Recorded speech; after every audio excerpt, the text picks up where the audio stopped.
বোতলটাকে এক হাত দিয়ে সুন্দর করে ধরে আরেক হাতে তাতাইল দিয়ে বোতলটাকে খুব সাবধানে ফুটো করে নিচ্ছি।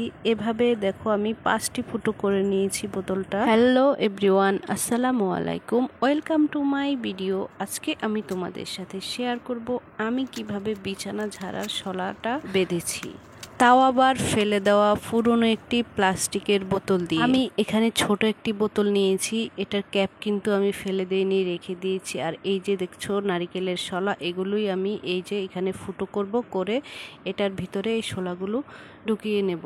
তো সেজন্য আমি কি করেছি, তাতালটাকে আগে গরম করে নিয়েছি। এবার আমি এই যে বোতলের নিচে যেই শেপগুলো আছে এইখানে আমি ফুটো করব তাতাল দিয়ে। বোতলটা ফুটা করার জন্য যদি তোমাদের কাছে তাতাল না থাকে তাহলে কিন্তু তোমরা গুনা তার অথবা শিক চুলায় গরম করে সেটা দিয়েও কিন্তু তোমরা এই বোতল ফুটো করে নিতে পারো। দেখো আমি কিন্তু খুব সাবধানে ফুটো করে নিচ্ছি, যেহেতু কারেন্টের কাজ করছি, কারেন্টের কাজে আমার খুবই ভয় লাগে। তো দেখো এভাবে আমি এই যে 5টি শেপ আছে এখানে আমি 5টি ফুটো করে নেব। তো দেখো এই যে আমি 5টি ফুটো করে নিয়েছি, বোতলটা 5টি ফুটো করে নিয়েছি, কিন্তু ক্যাপটা রেখে দিয়েছি, এটা ফেলে দিইনি।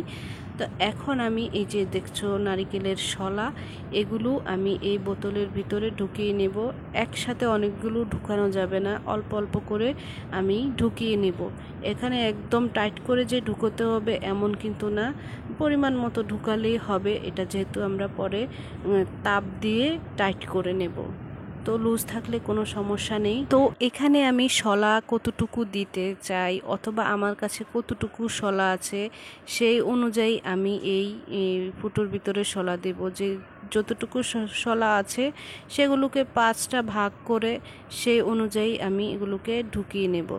তো দেখো আমি কিন্তু স্প্রিটে দিয়ে আমি তোমাদেরকে দেখাচ্ছি। এই দেখো আমি সবগুলো শলা কিন্তু এই যে বোতলের ভিতরে ঢুকিয়ে নিয়েছি। এখন কিন্তু এমন হয়নি যে একদম টাইট হয়ে গিয়েছে, এমন না, আবার একদম লুজ আছে এমনও না। যতটুকু আমার শলা ছিল আমি সবগুলোই ঢুকিয়ে নিয়েছি। আমি কিন্তু এখন এটাকে চুলার মধ্যে হিট দিয়ে তারপরে টাইট করে নেব। তার আগে আমি এই শলাগুলোকে মাথাটা আমি একটু কেটে নিচ্ছি। শলার মাথাটা কেটে দেখো আমি কাজ শুরু করে দিয়েছি। এখনই খুব সুন্দর হয়েছে, তাই না? এখন কিন্তু বাজারে প্লাস্টিকের অনেক ঝাড়ু পাওয়া যায় বিছানা ঝাড়ার, কিন্তু এই যে নারকেলের শলাতে যত আরাম এটা কিন্তু প্লাস্টিকের ঝাড়ুতে আমি পাইনি।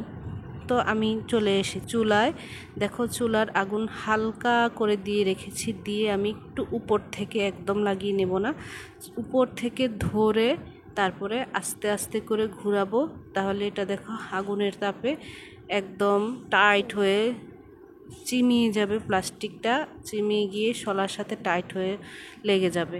এই কাজটি কিন্তু খুব সাবধানে করতে হবে, আগুন লাগানো যাবে না বোতলে, শুধু আগুনের তাপটাই লাগাতে হবে উপর থেকে।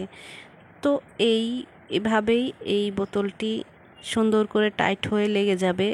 এত টাইট হবে শলা ভেঙে যাবে, কিন্তু কখনোই এটা আর কোনো দিন শলার ঝাড়ু থেকে খুলে যাবে না। শলা ভেঙে যেতে পারে কিন্তু এটা কখনো আর খুলবে না। তো ভিডিওটি কেমন লেগেছে, ভালো লাগলে লাইক কমেন্ট শেয়ার করো। ধন্যবাদ।